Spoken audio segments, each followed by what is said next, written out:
एक रात 3 बजे मेरे बेडरूम की खिड़की जो दूसरी मंजिल पर है के बाहर चमकती हुई रोशनी और धूप की जैसी तेज गंध आ रही थी।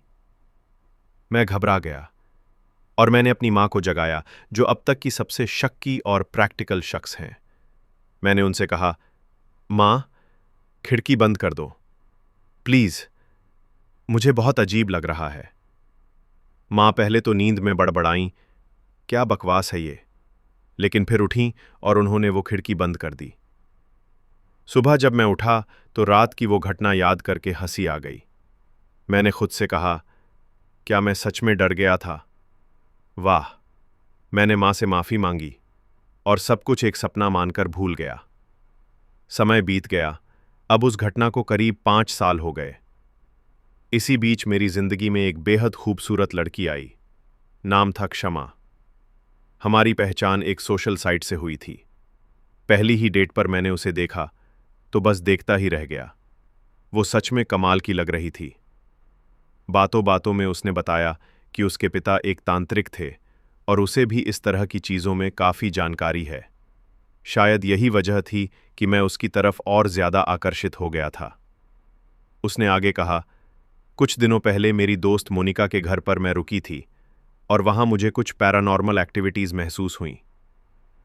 क्या? सच में? मैंने चौंकते हुए कहा।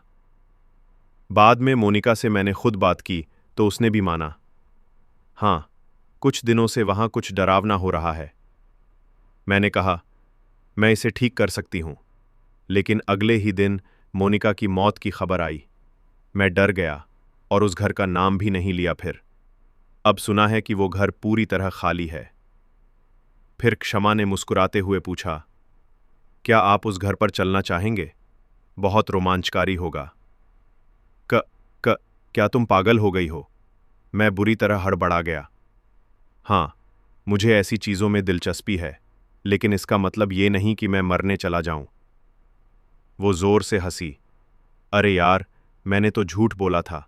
वहाँ कोई भूत वूत नहीं है, पर वो रूम अभी खाली है और वहाँ हमारे अलावा कोई नहीं होगा। क्या ख्याल है? मैं उसके कातिलाना अंदाज पर फिदा हो गया और चलने को तैयार हो गया। जब मैं उस घर पर पहुंचा, मुझे अंदर जाते ही एक अजीब सा एहसास हुआ, जैसे कोई मुझे चुपचाप घूर रहा हो। लेकिन मैंने उसे भ्रम समझकर नज़रअंदाज किया। मैंने कहा, यार, ये रूम कितना मनहूस लग रहा है, कितने दिन से खाली है ये?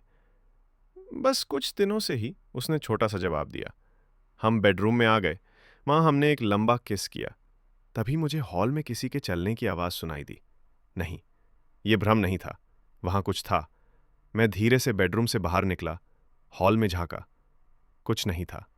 गेस्ट रूम देखा, वहाँ भी कोई नहीं था। लेकिन तभी, जब मैं वापस लौट रहा था, एक काली परछाई मेरे सामने थी। एक भूत की परछाई। मैं बुरी तरह डर गया। बेडरूम की तरफ भागा। मेरी आवाज़ नहीं निकल रही थी। मैं चिल्लाना चाह रहा था पर गला सूख गया था। जब मैं बेडरूम पहुंचा, क्षमा वहां नहीं थी। अब मुझे सारी बात समझ आने लगी। मैं जैसे ही दरवाजे की तरफ मुड़ा, वहां क्षमा खड़ी थी। उसका पैर उल्टा था। वो सफ़ेद गाउन में थी और उसके मुंह से खून बह रहा था। हे भगवान, ये क्या है? मैं कहाँ फंस गया? मैं ज़मीन पर गिर गया। तभी मेरे गले का हनुमान जी का लॉकेट बाहर आ गया।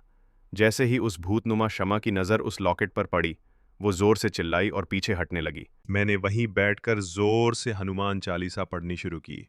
जय हनुमान ज्ञान गुण सागर। मैं भागा, तेजी से भागा और अपनी बाइक में बैठकर वहां से जान बचाकर भाग निकला।